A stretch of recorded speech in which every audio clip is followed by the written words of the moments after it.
কৰ্মচাৰীসকল জনাই আছোঁ গুৰুত্বপূৰ্ণ এটা খবৰ কৰ্মচাৰী আৰু পেঞ্চনাৰসকলৰ কাৰণে বিশেষকৈ যে কৰ্মচাৰীসকলে 8 পে কমিশ্যনত কিমান ফিটমেণ্ট ফেক্টৰ ধৰা হ'ব আৰু তেওঁলোকৰ দৰমহা কিমান পৰিমাণে বৃদ্ধি পাব লগতে হাউচ ৰেণ্ট এলাউন্স আৰু অন্যান্য বাত্ৰা কি পৰিমাণে বাঢ়িব সেই সম্পৰ্কে আপোনালোকক জনাম তো আপোনালোকে শেষলৈকে ভিডিঅ'টো ভালকৈ চাই যাব। আচলতে কৰ্মচাৰী পৰিষদৰ যি national council for joint consultative মেছনেৰী যিটো আছে তেওঁলোকে 8 পে কমিশ্যনৰ কাৰণে কেন্দ্ৰীয় চৰকাৰৰ ওচৰত বিশেষকৈ 8টা প্ৰশ্ন ৰাখিছিলে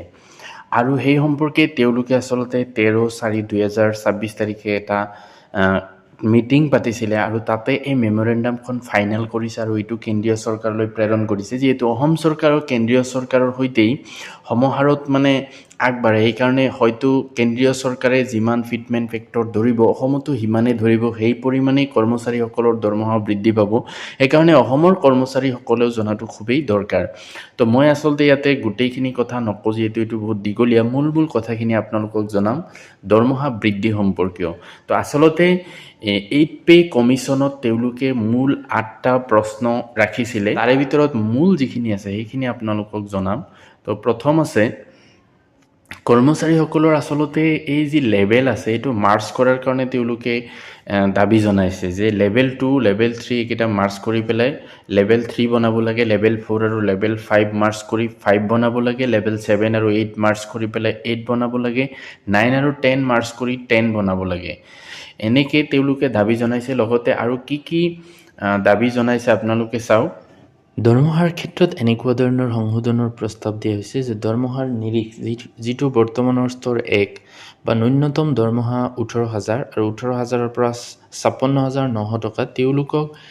3.833 ফিটমেণ্ট ফেক্টৰ প্ৰয়োগ কৰি প্ৰস্তাৱিত অষ্টম কেন্দ্ৰীয় দৰমহা আয়োগৰ দৰমহা নিৰিখৰ প্ৰস্তাৱিত নিম্নতম সীমা 69,000 টকা। দৰমহা নিৰিখ 2 বৰ্তমানৰ স্তৰ 2 আৰু 3 একত্ৰীকৰণৰ পিছত যিটো হ'ব বৰ্তমানৰ তেওঁলোকৰ ন্যূনতম দৰমহা 21,700ৰ পৰা 69,100 টকা আৰু যেতিয়া ফিটমেণ্ট ফেক্টৰ 3.833 প্ৰয়োগ কৰা হ'ব তেতিয়া তেওঁলোকৰ নিম্নতম যিটো দৰমহা এইটো হৈ যাব 83,200 টকা আৰু দৰমহাৰ নিৰিখ 3 বৰ্তমানৰ স্তৰ 4 আৰু 5ৰ একত্ৰীকৰণৰ পিছত যিটো হ'ব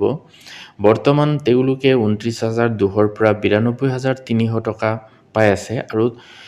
এই 8 পে কমিশ্যনত তেওঁলোকৰ দৰমহাৰ কাৰণে দাবী কৰা হৈছে যিটো 3.833 ফিটমেণ্ট ফেক্টৰৰ কাৰণে হৈ যাব 1,12,000 টকা। দৰমহাৰ নিৰিখ 4 বৰ্তমানৰ স্তৰ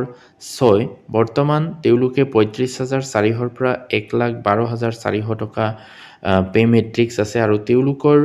দাবী কৰা হৈছে 1,35,700 টকা। দৰমহাৰ নিৰিখ 5 বৰ্তমানৰ স্তৰ 7 আৰু 8ৰ একত্ৰীকৰণৰ পিছত বৰ্তমান তেওঁলোকৰ 47,600 টকাৰ পৰা 1,51,100 টকা আৰু তেওঁলোক আচলতে 8 পে কমিশ্যনত তেওঁলোকৰ নিম্নতম দৰমহা হৈ যাব 1,82,500 টকা আৰু যিসকলৰ দৰমহা নিৰিখ 6 বৰ্তমানৰ স্তৰ 9 আৰু 10ৰ একত্ৰীকৰণৰ পিছত বৰ্তমান তেওঁলোকে 56,100 টকাৰ পৰা 1,77,500 টকা তেওঁলোকৰ দৰমহাৰ সীমা আৰু 8 পে কমিশ্যনত তেওঁলোকৰ নিম্নতম দৰমহা হ'ব 2,15,100 টকা। বৰ্তমানৰ স্তৰ 11ৰ পৰা 17লৈ দৰমহা নিৰিখ 7 দৰমহা নিৰিখ 8 দৰমহা নিৰিখ 9 দৰমহা নিৰিখ 10 দৰমহা নিৰিখ 11 দৰমহা নিৰিখ 12 দৰমহা নিৰিখ 13 হিচাপে নতুনকৈ নামাকৰণ কৰিব পাৰি আৰু 3.833 ফিটমেণ্ট ফেক্টৰ ব্যৱহাৰ কৰি বাহাল ৰাখিব পাৰি এনেকৈ দাবী কৰা হৈছে। আৰু আগতে উল্লেখ কৰাৰ দৰে বাৰ্ষিক যিটো দৰমহা বৃদ্ধি আগত যিটো 3% আছিল আৰু এইটো বৰ্তমান 6% কৰাৰ কাৰণে প্ৰস্তাৱ দিয়া হৈছে। অধিক বৈষম্য পৰিহাৰ কৰিবলৈ নিম্নতম আৰু সৰ্বোচ্চ দৰমহাৰ মাজৰ ব্যৱধান সন্তুলিত হ'ব লাগে আৰু ইয়াৰ অনুপাত 1:12তকৈ বেছি হ'ব নালাগে। ই আয়ৰ অসমতা হ্ৰাস কৰাত মনোবল উন্নত কৰাত আৰু নিৰপেক্ষতা তথা সামাজিক ন্যায়ৰ প্ৰতি